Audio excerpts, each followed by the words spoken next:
Shalom, selamat pagi Bapak Ibu Saudara yang terkasih dalam nama Tuhan Yesus Kristus. Bersyukur kepada Tuhan kita boleh ada sebagaimana ada hari ini.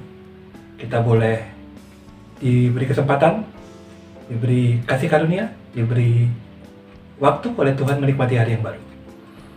Sebelum kita menjalani hari ini, mari kita merenungkan firman Tuhan. Sebelumnya kita berdoa terlebih dahulu. Tuhan, kami bersyukur untuk kesempatan yang Tuhan berikan kepada kami, boleh menikmati hidup yang baru dalam hari yang baru. Kami bersyukur untuk kesempatan ini. Kami mau menjalani hari ini bersama dengan Tuhan. Berbicaralah dengan kami melalui firman Tuhan sehingga hidup kami searah seturut apa yang Tuhan mau bagi hidup kami. Berkatilah hamba-Mu dalam segala keberadaannya. Nyatakan urapan kuasa-Mu. Terima kasih Tuhan Yesus, dalam nama Yesus kami berdoa. Amin. Bapak Ibu, dalam pergaulan kita, seringkali kita terjebak dengan satu sikap yang sebenarnya kita tidak setuju, ya. Sikap yang salah dalam meresponi orang jahat, atau sikap yang salah terhadap untuk meresponi orang yang berbuat curang atau berbuat salah. Ya. Ada sikap yang salah yang seringkali timbul dalam diri kita. Seringkali kita lakukan, gitu ya. Seringkali kita lakukan. Kita akan belajar bersama dari Mazmur 37 ayat 1 sampai 3. Mazmur 37 ayat 1 sampai 3 kita akan baca bersama-sama.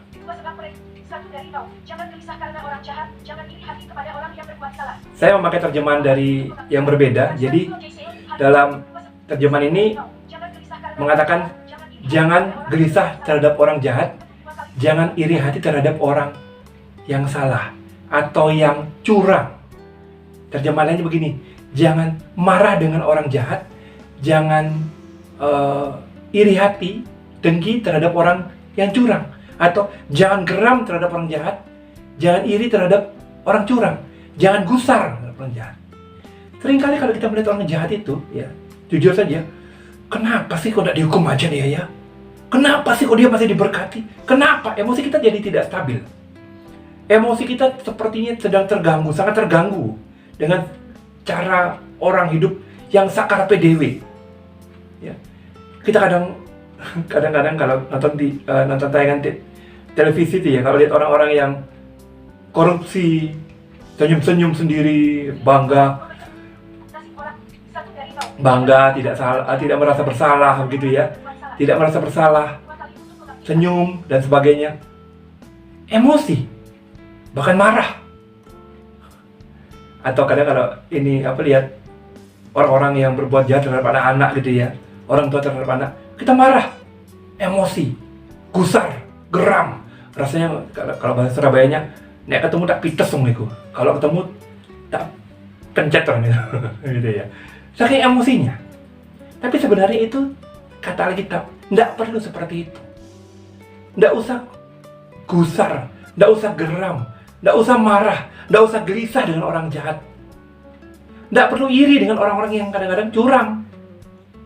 Tidak perlu dengki kita dengan mereka. Ya, kadang kita lihat orang koruptor itu kok kaya-kaya, ya. Kok hukumannya cuma 5 tahun. Hukumannya cuma 3 tahun. Padahal sudah begitu banyak tuntutan untuk meningkatkan hukumannya. Atau kadang-kadang yang melakukan pedofil terhadap anak-anak, hukumannya padahal sudah ada yang mau kebiri, tapi kok tidak ada tindakan yang parah, gitu ya. Tidak ada tindakan yang seimbang katanya. Atau ada yang saudaranya, umpamanya kalau di tayangan TV kita lihat, ya, ada yang saudaranya dibunuh, gitu ya. Berikan hukumannya setimpal, gitu. Mata ganti mata, tangan ganti tangan, gitu ya, atau nyawa ganti nyawa. Seringkali seperti itu yang terjadi. Iri kita terhadap hukuman yang ringan. Iri terhadap apa yang dialami oleh orang-orang curang pada hari-hari ini. Tapi kita mengatakan, tidak perlu kayak gitu. Karena apa? Karena di ayat yang kedua. Sebab mereka akan dibabat seperti rumput dan layu seperti tumbuh-tumbuhan hijau. Ada yang dibabat, atau hilang, atau disabit, atau dipotong seperti rumput, dan layu seperti tanaman-tanaman hijau. Jadi sebenarnya tidak perlu kita emosi, tidak perlu kita marah yang berlebihan, mengakibatkan darah tinggi kadang-kadang, ya. Tidak perlu seperti itu.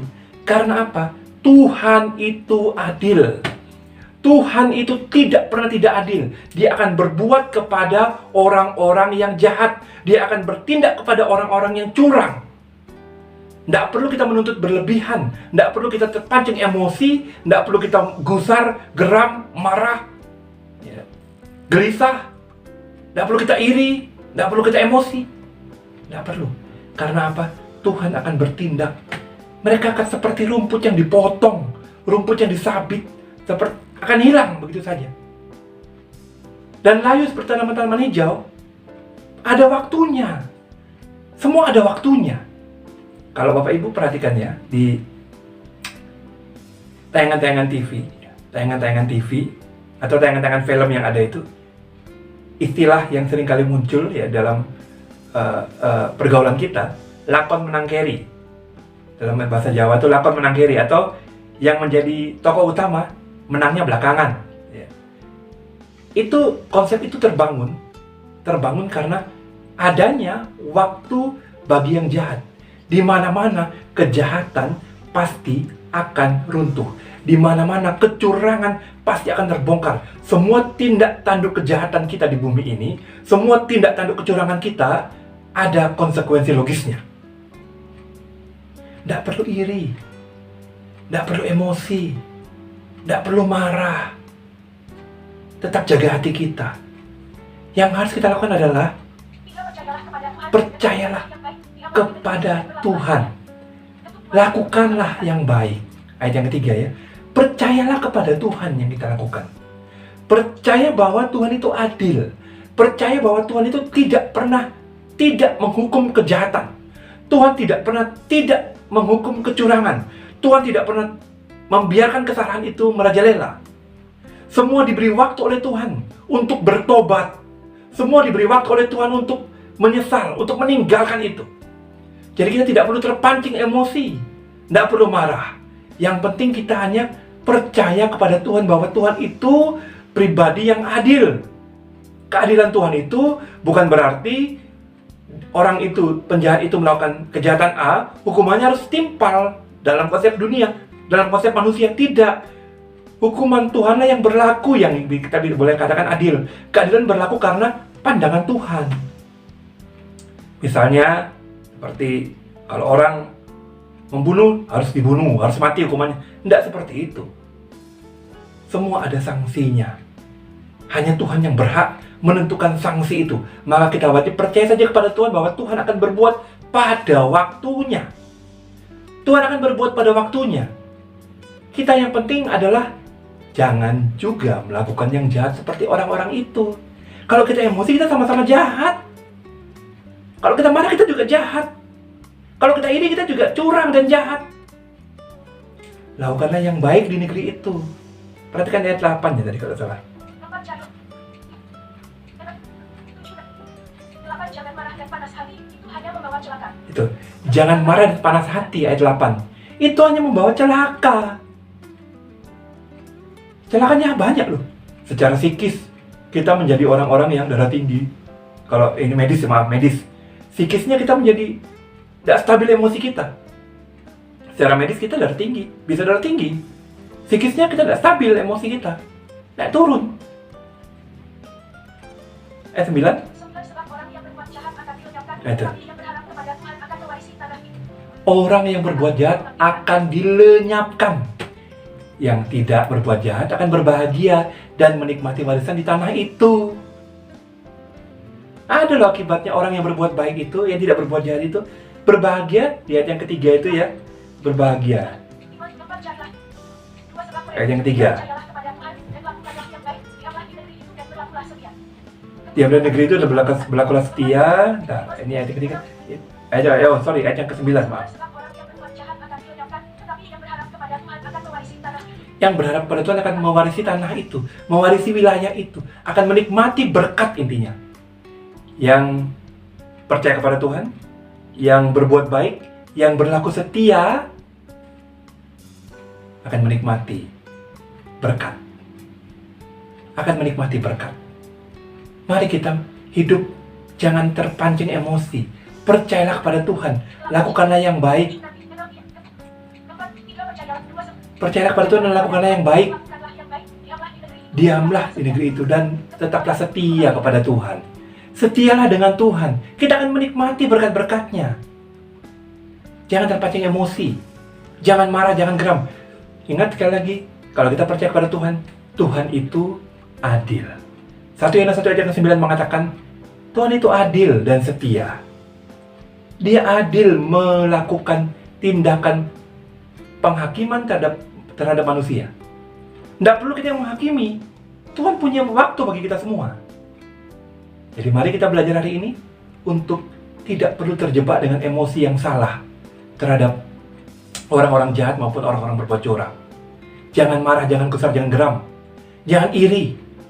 Karena mereka akan hancur, akan layu, akan lenyap. Itu bagian Tuhan yang akan melakukan penghakiman. Tindakan kita hanya percaya kepada Tuhan dan lakukan yang baik dengan setia. Maka kita akan menikmati berkat-berkat Tuhan yang akan Tuhan curahkan kepada kita. Mari kita berdoa. Tuhan, terima kasih kami sudah belajar firman Tuhan hari ini. Kami mau belajar mempercayai Tuhan secara total tentang keadilan Tuhan, dan kami mau belajar hidup melakukan yang baik di bumi ini. Tolong kami Tuhan, kami terbatas, beri kami kekuatan dalam menjalani hidup kami. Dalam nama Yesus kami mohon berkat Tuhan. Amin. Bapak Ibu Saudara, adakan hati kepada Tuhan dan terimalah berkat Tuhan. Anugerah sejahtera dari Allah Bapa, cinta kasih dari Tuhan Yesus, dan penyertaan Roh Kudus dicurahkan untukmu sekarang sampai selama-lamanya. Amin. Shalom, Tuhan Yesus memberkati.